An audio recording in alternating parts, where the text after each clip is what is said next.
Well, it's a pleasure to be back here again. Thank you for having me again. I won't do a long introduction because I know that the majority of people know me, but I know that there's some who don't know me, so I won't be so arrogant to assume that you know who I am. As Clement said, I'm Olu. I am in Danish we call it erhvervspsykolog, but basically it's an organizational psychologist in English. And I have Esther and 3 lovely kids. And it's always nice for me to be here. I always feel out of my depth when I'm here amongst you lovely people, because Beata, in her kindness, always gives me the chance to mix 2 passions that I have. The one, of course, is psychology, which I love, but of course an even greater passion is my Christian faith and in the Bible. So I wanted to take this opportunity to share with you. And I want to start by mentioning my mom. And it's funny because we just had this wonderful seminar with Tonya, and it was so good in so many ways. But one of the things that was interesting was this idea of our parents give us what they have. They can only give what they have. And sometimes it means there's things we learn and we're grateful for, but actually there's things we have to unlearn. And when it comes to prayer, it's always difficult to, I won't say it's difficult, I always end up mentioning my mom at some point, because I learned a lot about my mom, about prayer from my mom. She was very much a prayer warrior, as she used to call herself. And so I want to share with you some of my reflections about the psychology of prayer. And as usual, like I say, it will be a mix of Bible and of psychology and of my personal experiences regarding prayer.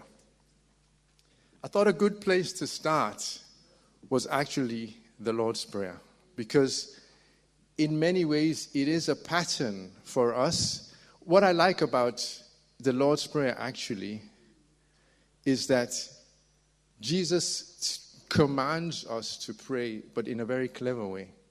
He doesn't say if you pray. He says when you pray. So it's actually very important when we start talking about prayer to remember prayer is expected of us. It's not an optional extra. It's when you pray. And the reason why this is important is that I love the way how God in his kindness sometimes commands us to do things that's good for us. So our first reason for prayer should just be simply because God says, But actually I want to share with you some of the known benefits of prayer from a psychological perspective. So I wanted to start with the Lord's Prayer because one of the first things I want to talk about is an acknowledgement is that we have to remember there are different types of prayer. If we take the Lord's Prayer, for example, roughly said, different sections have different focuses that focus on different types of prayer. You could say that it starts with adoration and praise to God, but then there's also a little bit of supplication. Give us this day our daily bread. There's also, if you ask my mom, there's also a bit of spiritual warfare, where it says, but deliver us from the evil one. If you're an African, you know that we can spend as much time praying to God sometimes as fighting the devil. And it's all prayer, Or there's intercession for others. There's the prayers of penance and confession and asking for forgiveness. There's many different types of prayer. In my talk today, I want to narrow it down to just a few areas because I have a few concrete examples I want to work with. I think it's always good to start by having a definition for prayer. And there are many different definitions for prayer. You know what? I have a confession to make to you. I'm an expert, not in prayer, but an expert in reading books on prayer. I went through this phase where I read a lot of books about prayer. Then suddenly it dawned on me one day, I think it must have been the Holy Spirit speaking to me, because it was like this, it just suddenly dawned on me, Olu, you're doing a lot of reading of books on prayer, but you're not actually praying. So why don't you put the books down and pray a little bit more? You might actually learn something that way. And I'm in no way an expert, but I just thought it was a funny revelation or insight I got there at one point. It's like, I'm reading more books on prayer than praying. So I better just stop reading books on prayer and start praying.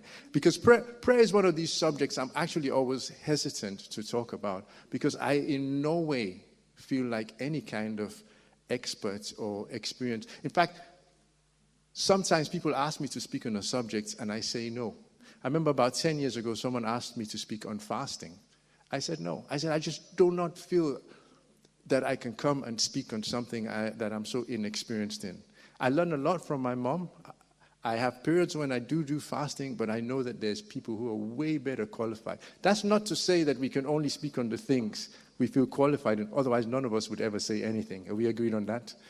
But I just think there's some things people are better positioned to speak about. But prayer has been a fascinating journey for me, and that's some of the things I want to share with you, because I feel that I had and this is why I say I learned some things from my mom, but I had to unlearn some things. Having a mom who's a prayer warrior and an intercessor, for me, a lot of prayer was about fighting the devil or asking for stuff, etc. I went to all-night prayer meetings with my mom, and all that kind of stuff, and I've got nothing against that. This is why I know I'm going to be walking some fine balance, and I will drop a couple of controversial things every now and then, I can't resist. But I learned a lot about that kind of prayer, that kind of focus of prayer.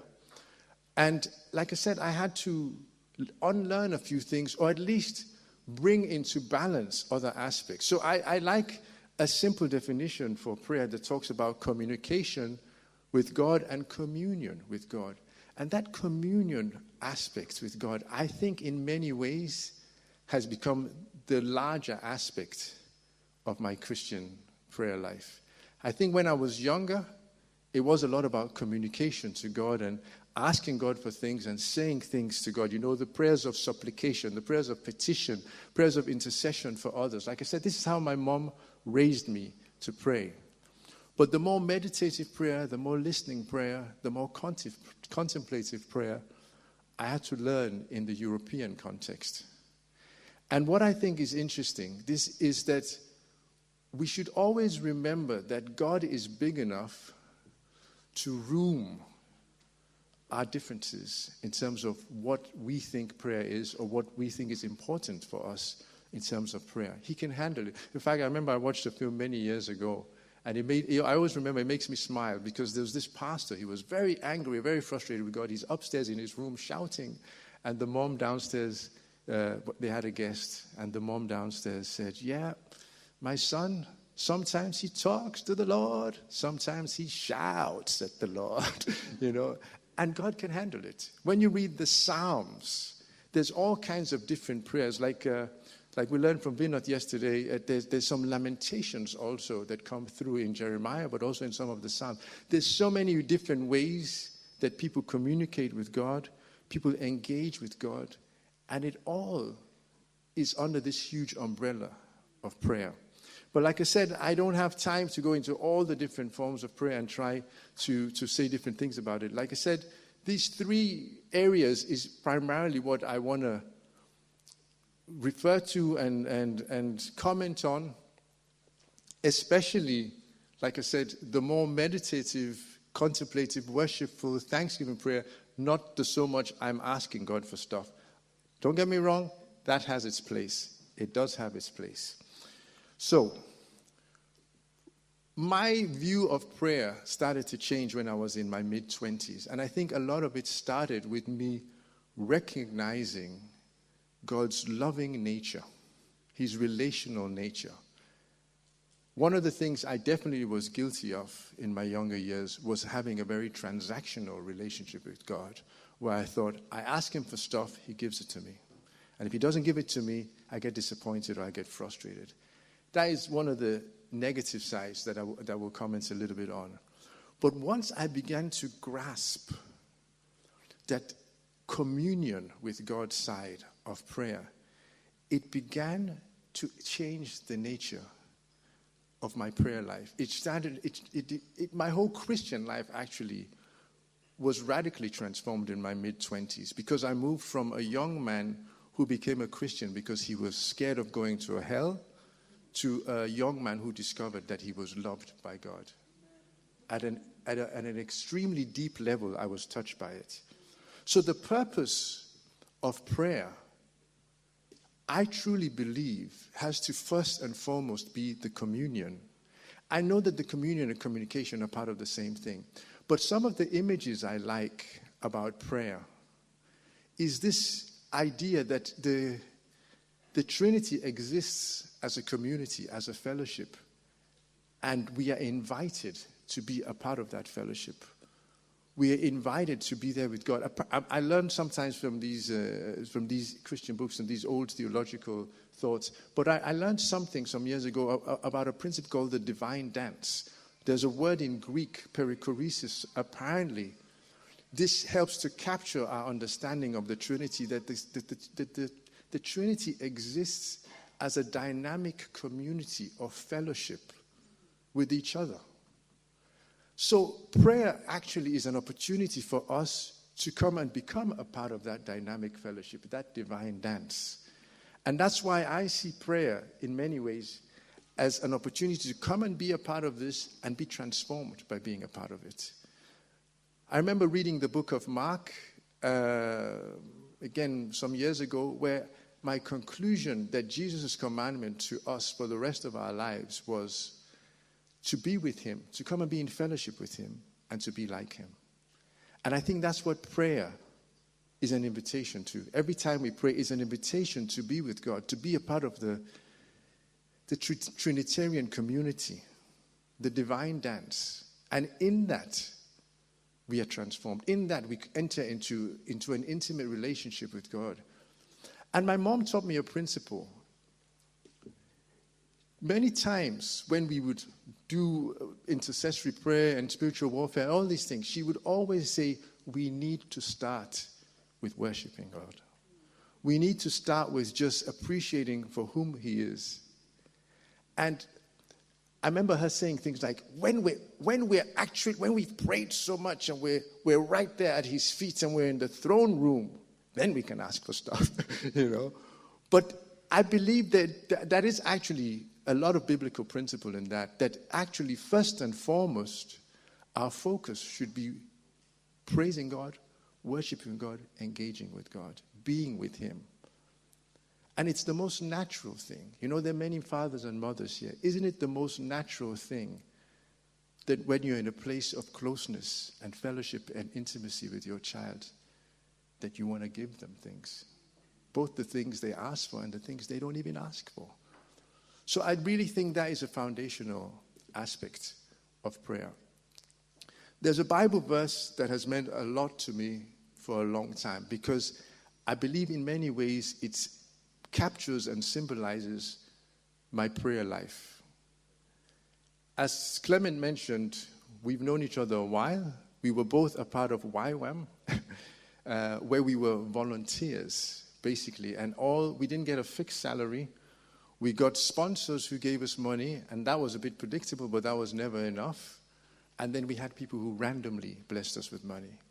This is where I learned the power of this prayer, the power of this scripture for my prayer life. Because in this process of transitioning from a prayer life that was very much dominated by spiritual warfare and intercession and asking for stuff, to a more appreciation of God and desiring intimacy with God and communion with God, I started to see a transition that to this day still affects the way I live my Christian life. I started to see that this verse was true, that many times, and I'll tell you plain as it is, many times when me and my wife were completely broke, we had nothing, sometimes rent was due in a week or so, we made this decision. We just start thanking God. We did not use a long time asking and begging and groveling, and we just said, God, you know our need. And we started thanking him and say, thank you that you are going to provide for us. Thank you that you are going to make a way. And the reality is this, that yes, we regularly felt that peace of God. we regularly felt the peace of God. And you know what? This fits in with the research, actually, about the psychology of prayer. Is that we know that actually one of the effects of prayer is that it gives it reduces worry, it improves mental health, it brings calm to a person. And I'll say a little bit more about how that works. But basically, we learned that instead of worrying, let's just come to the Lord with prayers and petitions, but let's go quickly to thanksgiving. Because as many people have said many times, prayer doesn't change God, but it changes us. In that place of coming to God and praying to Him and thanking Him, there's a peace that came over us. And to this day, I still very much rely on this Bible verse and on this approach, because I remember when I decided I was going to be self-employed, it was very nerve-wracking. Firstly, I would say, even though I'm no expert in hearing from God and God's guidance, I do my best to hear from God, and I'm not a very good sheep, but occasionally I hear the Master's voice, and I just felt God's guidance in it so much. And I had this, and it surprises people when I say that, is that God is no different. My dependence on God for His provision is no different from when I was a YWAMer to when I am self-employed now. It's still God who provides. Because when especially when you're launching out as self-employed, you don't know whether you're going to get any customers or not. But God has always provided. And I just remember God's guidance, first in saying, wait, and then later in saying, go ahead. I can't explain it to you. I just knew God's hand was in it and is still in it. So this verse is very true for me in many ways and really affects the way that I live my life. And for me, it was fascinating to try and delve into this subject because it's been years since I dived into this subject. Actually, luckily for me at my university in St. Andrews, there was a Christian lecturer there who was quite popular, and he wrote books and stuff. He was gone by the time I came there, but many people talked about, and he did a lot of research about the Bible and prayer and psychology, etc. So there is a lot of good stuff out there on the psychology of prayer, actually. But there's a few highlights I want to share with you. Firstly, to say, just in the physical act of prayer alone, things are already getting good. Because the moment you sit down or kneel down or lie down or whatever it is you do and come to a place of rest, whether you're meditating or whatever you're doing, you already are activating your your parasympathetic nervous system. I actually read the wrong thing there, sorry. Your parasympathetic nervous system, which is the calming side of the way your body works in your brain. When your heart rate goes down, you know, I'm going to confess, I'm a tech nerd, and if I can buy a gadget for something, I'll buy a gadget for something. My family is tired of me. My wife's tired of me because I keep filling up the kitchen with gadgets that I use twice a year. And they take us to, with the latest being an ice machine that is huge, that of course in the Danish summers, maybe it gets 2 months of use. But one of the things I bought actually is, I bought it a while ago it's basically this mini headband that measures your brain waves when you pray or meditate or whatever activity you're doing. And it's interesting to see sometimes how literally the calm that comes over my brain when I'm in prayer.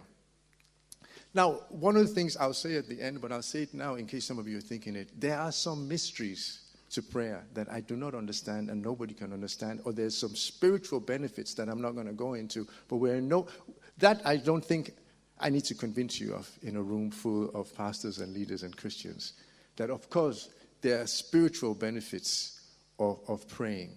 But to recognize that there's actually mental health and physical benefits of prayer is also very fascinating. Very concretely, if I start with the first one, I think this whole sense of meaning and purpose. How many times we felt lost, we felt lacking direction in our lives, but through prayer and engaging with God, we get a sense of purpose that lifts our spirit. Human beings having a sense of purpose and direction and meaning is one of the most important things for our welfare. So it's very interesting that research has literally shown that one of the benefits of prayer is that it helps people find a sense of meaning and direction. I'll never forget a client that I had who'd had a bad experience working at this old people's home where she'd been hit by a demented resident. And I remember her coming. She was a Christian lady from Eastern Africa. And she came back after some days and she said, I realize I'm stronger than I was. And she said, I realize God is looking after me. God is protecting me. It could have been much worse. Suddenly, she wasn't saying it's okay what happened to her, but being in the process of prayer, in the process of relationship with God, she could find meaning and purpose for what happened.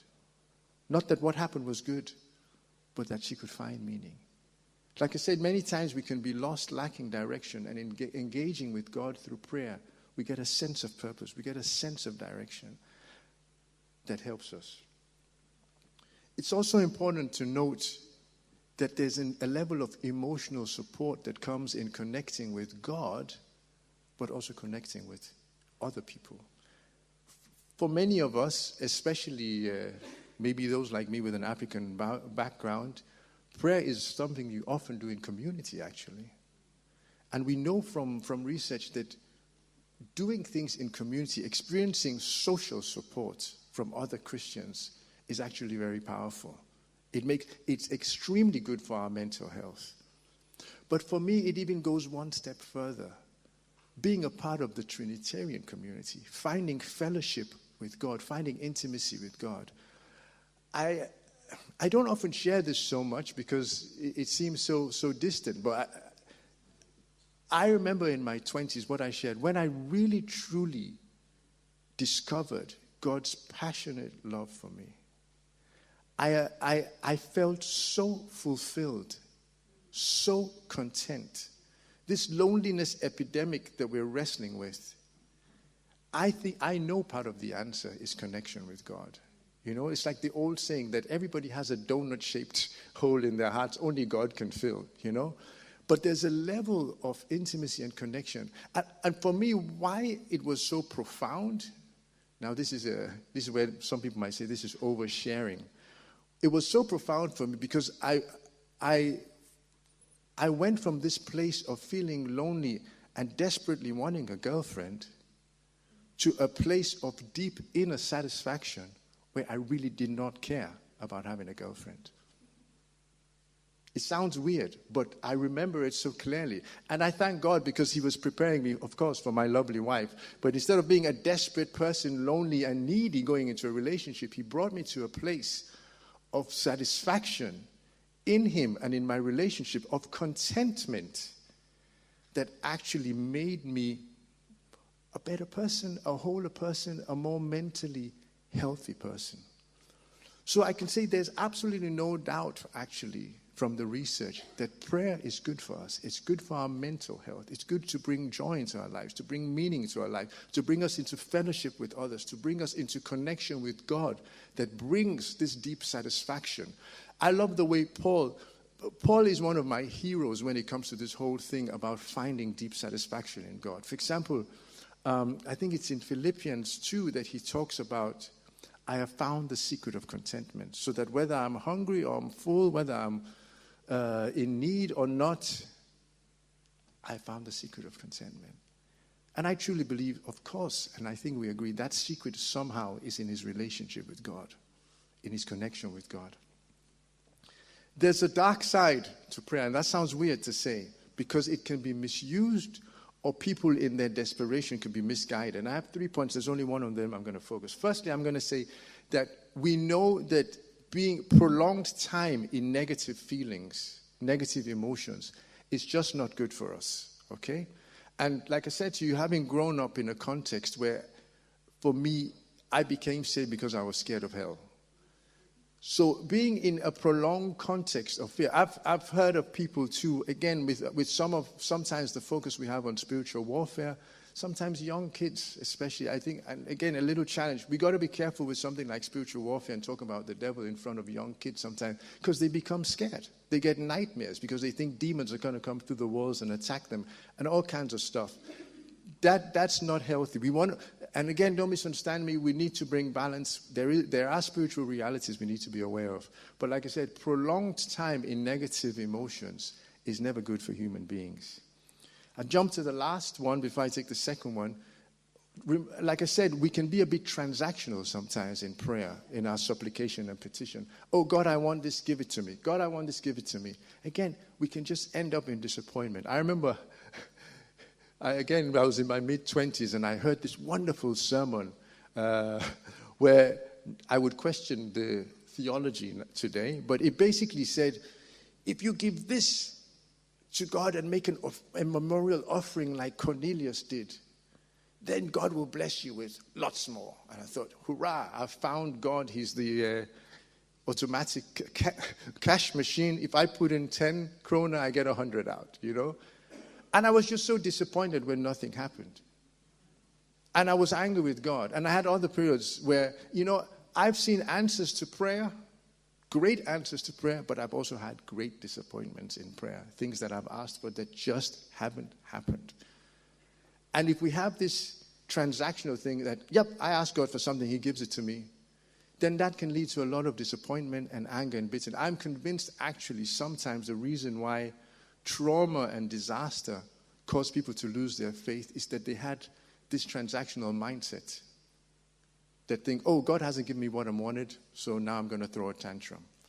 And I know I'm oversimplifying here, but I think that if they had a broader understanding of God and his love and of certain worldview of all the things involved, human free will and the work of the devil, all these things that involved in disaster and trauma, it would help them. It would help them. I've never forgotten this line from Job but that said something in the direction of, do not become bitter against the only one who can save you.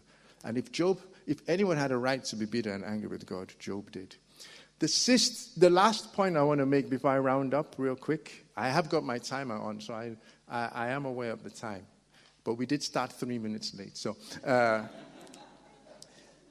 but the last one is that we need to make sure that prayer and action go together. I have some relatives, they're a little bit anti-Christian sometimes, and they make me laugh. But you know what? I take my time to watch the videos they share. We have this family group, and they share some of these videos. And one time my aunt shared one of these videos. I won't mention her name, but she's called Elizabeth. No, she's not. Just kidding. But one of my aunts shared this video, and it was a really good video because it challenged me and it challenged all of our thinking. Because this guy just says, hey, while Africa is busy praying, and we have so many prayer meetings, this, that, and the other, we're being left behind by so many other countries that are just doing stuff.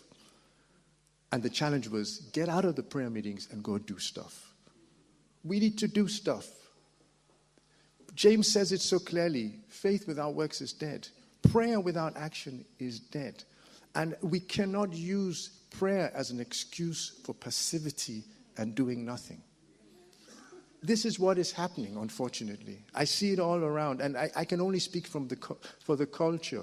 You know what I know from the Sierra Leonean culture, from many other Africans I know, we do a lot of praying, but not enough action. And there's a danger we raise Christians who do a lot of praying, but not enough action. I remember hearing this young guy complaining bitterly about his debts and this and the other. And he's telling about his praying and this and that, but he basically had spent more money than he had. So why are you getting upset now that you have debts that God is not helping you pay and the bank is after you and you think that prayer is going to solve it? Wise stewardship of your money, that is what's going to solve that. So, time for me to wrap up.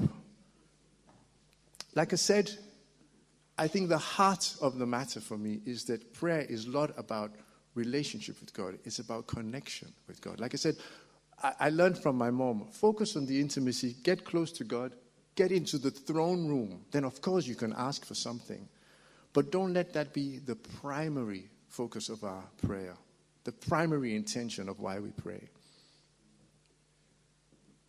God commands prayer. That should be the number one reason why you do it. Prayer is good for you spiritually. That should be the other reason. But actually, we know from research that prayer is good for you mentally too. And that's why I say God is so kind that he commands us to do things that are actually good for us. Isn't that a good God? And lastly, we need to act responsibly with our faith. We need to not use prayer as an excuse for inactivity and passivity, but prayer and action go hand in hand.